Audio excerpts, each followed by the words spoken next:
ये आंखें इंतज़ार कर रही हैं पिछले 9 सालों से। इन्हें इंतज़ार है इंसाफ का। कब होगा इंसाफ? इंसाफ इंसानियत का, इंसाफ हक का, इंसाफ इनके दुखों का, इंसाफ इनके द्वारा 9 सालों से सही जा रही तकलीफ़ों का। ये जो शख्स इस समय आप अपनी स्क्रीन पर देख रहे हैं, इनका नाम श्यामलाल है। वह दिव्यांग हैं, पर ये बचपन से दिव्यांग नहीं थे। श्याम 2010 में जम्मू के पावर डेवलपमेंट डिपार्टमेंट में डेली वेजर के तौर पर नियुक्त हुए थे, इस उम्मीद से कि वह कुछ सालों में परमानेंट हो जाएंगे और अपने घर वालों के दुखों के निवारण करेंगे। लेकिन 2 साल बाद ही सन 2012 की होली इनके लिए रंगों का त्योहार नहीं बल्कि दुखों का पहाड़ लेकर आई। 8 मार्च जब पूरा जम्मू कश्मीर होली का त्यौहार मना रहा था, उस दिन शाम जम्मू ज़िले के गंग्याल इलाके में एक बिजली की लाइन को रिपेयर कर रहे थे। होली का दिन होने के कारण बिजली महकमे ने बिजली बंद नहीं की और दूसरी तरफ शाम लगातार हाई एक्सटेंशन वायर जिसमें 11 केवी का करंट दौड़ रहा था, उस पर काम करते रहे। उसी बीच काम करते हुए शाम का हाथ गलती से हाई एक्सटेंशन वायर को टच कर गया और ज़ोर के झटके से वह नीचे गिर पड़े। लेकिन बिजली का करंट इतना ज़्यादा था कि शाम को इलाज के लिए अस्पताल लिया गया, लेकिन गवर्नमेंट मेडिकल कॉलेज जम्मू से जल्द ही उन्हें लुधियाना शिफ्ट कर दिया गया, जहां उनके 10 ऑपरेशंस हुए और 2.5 महीने के लंबे इलाज के बाद वह घर वापस लाए गए। लेकिन शाम और उनके परिवार के लिए कुछ भी ठीक नहीं हुआ, बल्कि मुसीबतें बढ़ गई।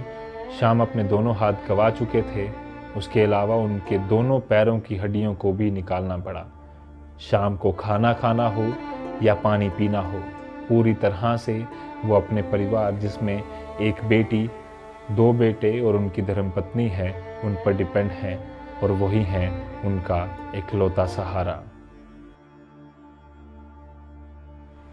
गरीबों का सहारा कौन होता है? हमेशा ये सवाल पूछा जाता है और उसका जवाब जो है वही होता है जो मंजूर खुदा होता है। हमेशा यही कहा दिया जाता है कि जिसकी जो किस्मत वो मिलेगा। पर क्या जब हम वोट डालने जाते हैं सरकारों के पास, कुछ ये गुहार करते हैं कि इस तरह से हमने आपको वोट डाला, किसी प्रकार की हमारी हेल्प कीजिए, तब सरकारें कहती हैं जी हम कुछ नहीं कर सकते, आपका मुकद्दर ऐसा था। क्या ऐसा ही था या फिर सरकारों की गलतियां हैं, सरकारों की कुछ नीतियां ऐसी हैं, पॉलिसीज़ ऐसी हैं जिसकी वजह से जो आम जनता है वो हमेशा पिसती रहती है? मेरे साथ इस जमे जो शख्स मौजूद हैं, इनका नाम श्यामलाल जी है। 2010 में शायद इनका एक एक्सीडेंट हुआ था, 2012 में इनका एक्सीडेंट हुआ था, 2010 में इनकी जॉब लगी थी as a daily wager power development department में, और उसके बाद लगातार 2012 में इनका एक एक्सीडेंट हुआ और उसके बाद से ये डिफरेंटली एबल्ड हैं और काफ़ी देर से उम्मीद कर रहे हैं, दिव्यांग हैं, काफ़ी देर से उम्मीद कर रहे हैं कि सरकार किसी प्रकार से हेल्प करे, पर अभी तक 8 साल क्या 10 साल से ज़्यादा हो चुके हैं, कोई भी हेल्प इनको नहीं मिल रही। श्यामलाल जी, किस तरह से, सबसे पहले हम जानना चाहेंगे किस तरह से ये एक्सीडेंट हुआ, कब आपको नौकरी लगी और उसके बाद क्या ऐसी घटना हुई कि ये सब हुआ आपके साथ? सर मेरा नाम श्यामलाल है। मैं 2010 में लगा था सर डिपार्टमेंट में, और जनवरी 13 को मेरा ये एक्सीडेंट हुआ 2012 में सर। बस उसके बाद में सर 2.5 महीने तो मैं लुधियाना में रहा, ट्रीटमेंट चला, दोनों हाथ गए मेरे, सिर की हालत देखिए सर, दोनों बाजू पैर गए हैं। तो 2.5 महीने के बाद फिर सर मैं घर पे आया, तो कम से कम मेरा वहाँ पे खर्चा हो गया 8-9 लाख रुपए मेरा खर्चा हुआ सर। वो भी खर्चा भी गरीब आदमी था, कहाँ से करना था पूरा, वो किसी से उधार मांगा रिश्तेदारों से, बाकी को बीवी के जो जेवर थे वो भी बेचे। क्या करना है, लाइफ टाइम जब जान बचानी तो जेवर तो बेचना पड़ेगा, वो बेच के सर अपना मैंने ट्रीटमेंट करवाया। उसके बाद में सर मैं घर आया तो बस सरकार की तरफ से तो कुछ हेल्प नहीं हुई, बस डिपार्टमेंट ने 1 लाख रुपये रिलीफ दिया मेरे को, बस और कुछ नहीं सर। श्याम जी, जब ये एक्सीडेंट हुआ तो आप क्या काम कर रहे थे, कहाँ पर आप थे, और क्या जब आप काम कर रहे थे हाई एक्सटेंशन वायर के साथ, उस समय ये नहीं डिपार्टमेंट को लगा कि आपकी जो बिजली है उसे बंद कर दिया जाए ताकि ऐसे घटना ना हो? हाँ सर, मैं गंग्याल में कर रहा था 11 kV का काम, तो बस उसके बाद अचानक पावर आ गई उसमें, तो बस उसके बाद तो मुझे करंट लग गया सर, मुझे होश ही नहीं क्या हुआ, फिर हॉस्पिटल ले गए। उसके बाद तो मैं 2 दिन के बाद होश आया, तो फिर देखा तो मेरा ये हाल हुआ था सर। आप लगातार अगर बात करें तो खाने में पीने में किस तरह से दिक्कत होती है? परिवार है आपका इतना बड़ा, परिवार में कितने लोग हैं और किस तरह से गुजारा होता है? परिवार में सर एक लड़की है बड़ी, 22 साल की है, 2 लड़के हैं और एक मिसेज है। बस मिसेज बेचारी गुजारा कर रही है, वो चला रही घर को।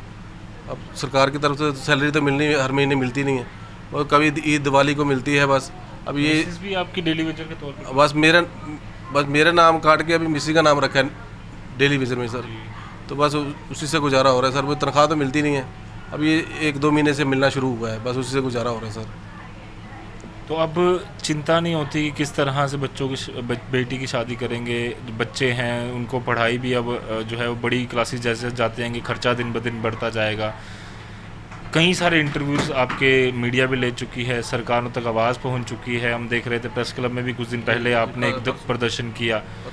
पर ऐसा क्या है सरकारों ने पॉलिसियाँ बनाई हैं कि जिसकी वजह से ऐसी चीज़ें होती हैं? बस सर आश्वासन ही देते हैं, बस सारे सरकारें भी बस आपका काम हो जाएगा, बस ये इंतज़ार करते करते ही बस 8 साल मैंने 9 साल निकाल दिए। तो सरकार की तरफ से तो कोई है ही नहीं, उम्मीद ही नहीं है सर अभी कि ये मसला हल होगा कि नहीं होगा। उम्मीद पे बैठे हैं आज भी कि चलो परमानेंट कर देंगे तो जो परिवार का पालन पोषण होगा, लड़की की शादी हो जाएगी, बच्चों की पढ़ाई होगी अच्छी तरीके से, बस उम्मीद पे बैठे हैं सर बस। बीवी की या आपकी मिसेज जो हैं वो किस तरह से उनकी एक सपोर्ट रही है इतने सालों में? लगातार वो कोशिश करते हैं, आपका खाना पीना बाकी सब चीज़ें भी देखनी है, साथ ही साथ बच्चों को भी पढ़ाना है, कितनी सपोर्ट रह रही है? बस बीवी की सर मैं खुदा का शुक्र करता हूँ कि शादी हुई थी, बीवी थी तो वो उसने मुझे संभाला, अदरवाइज कोई चांस नहीं था सर। कौन संभालता है इस ज़माने में? मिसेज है अभी सेवा कर रही है बेचारी, खाना खिलाती है, पानी पिलाती है, नहलाती है, कपड़े चेंज करती है। बस जब तक वो है तो मेरी ज़िंदगी है सर। उसके बाद जब खुदा ने उसको ले लिया तो फिर मेरी तो भगवान भरोसे है ज़िंदगी सर। लगातार उम्मीद है इनको कि सरकार की, क्या अभी तक कोई लीडर कोई नेता यहाँ पहुँचे आपके घर में कि किसी प्रकार से कुछ रिलीफ आपको दे दें ताकि किसी तरह से बेटी की शादी कर लें, बच्चों की पढ़ाई हो जाए?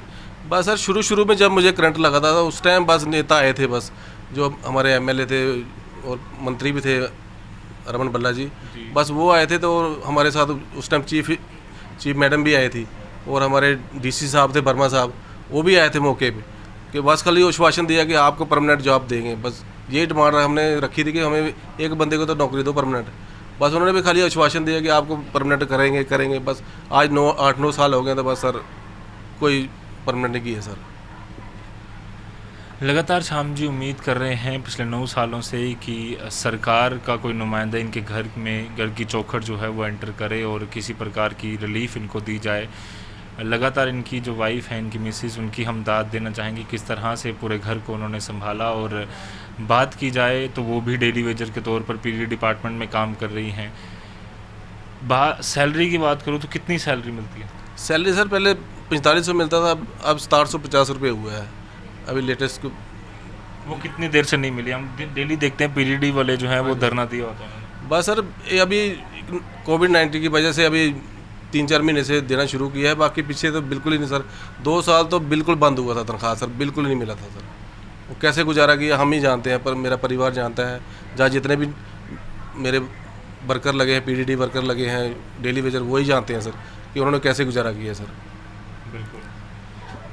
ना सिर्फ इनकी जो दिव्यांग हो चुके हैं परिवार पूरी तरह सपोर्ट किस तरीके से कर रहा है, पर सरकार से उम्मीद है, पर इनके अलावा कई सारे हज़ारों की तादाद में जो लोग हैं पीडी डिपार्टमेंट में, वो उम्मीद कर रहे हैं कि सरकार कुछ ऐसी पॉलिसी इख्तियार करे ताकि इन लोगों को, जब नीड थी इनकी, नाम ही इनका जब नीड बेस है, जब इनकी नीड थी तब इनको जो है वो रखा गया और उसके बाद अब 6,750 रुपये पे गुजारा कहने के लिए कहा जाता है। अब खुद समझ सकते हैं कि 6,750 रुपये में कितने लोगों का गुजारा हो सकता है और कितने समय के लिए हो सकता है। मेरे से आप काफ़ी ज़्यादा समझदार हैं, और अगर भारतीय जनता पार्टी के नेता, उस समय कांग्रेस के नेता अगर इस वीडियो को देख रहे हैं तो उम्मीद है कि सरकार किस तरह से इनके पास आए, कुछ हेल्प इनकी कर दे, कोई एक परमानेंट नौकरी इनके परिवार वालों को मिल जाए। और यही मकसद से हम भी इनसे बातचीत करने आज यहाँ पर आए थे। कई सारी अजीब भी लगता है कि किस तरह का हमारा जम्मू कश्मीर, किस तरह की हमारी जो सरकारें हैं वो इतनी इग्नोर कर देती हैं, और जब बड़े बड़े कैंपेन करने होते हैं तो इन्हीं लोगों को आगे किया जाता है कि हमने आपकी हेल्प की थी। जब नीड है तब आपकी इनकी हेल्प नहीं कर रहे। जब पूरी तरह से ये सड़क पर आ जाते हैं, सड़क पर इनको गुजारा करने तक के लिए पैसे नहीं होते, खाना खाने तक के लिए पैसे नहीं होते, उस समय वो सरकारें सोती रहती हैं। बेटी है, काफ़ी बड़ी हो चुकी है, उसकी शादी है, 2 बच्चे हैं, लड़के हैं, उनकी नौकरी का सवाल है, उनकी पढ़ाई का सवाल है, वाइफ है, ये खुद हैं, किस तरह से गुजारा कर रहे होंगे। इस पर अगर कोई नेता हमें जवाब देना चाहता है तो हम उससे ज़रूर वो जवाब भी चाहेंगे, और साथ ही साथ उम्मीद रखेंगे कि परमानेंट जॉब एक अच्छी इनको मिले, इनके परिवार में से किसी को, और साथ ही साथ कुछ कंपनसेशन भी इनको दिया जाए, क्योंकि जितना खर्चा इन्होंने अपनी सेहत पे जब इन्होंने ठीक होने के लिए किया है वो भी अभी तक शायद ये वापस नहीं कर पाए, उधार इन पर है। तो इसी उम्मीद के साथ मुझे और मेरे कैमरामैन कमल सिंह को दीजिए इजाज़त। आप बने रहिए द न्यूज़ नाउ के साथ बाप की अपडेट्स के लिए।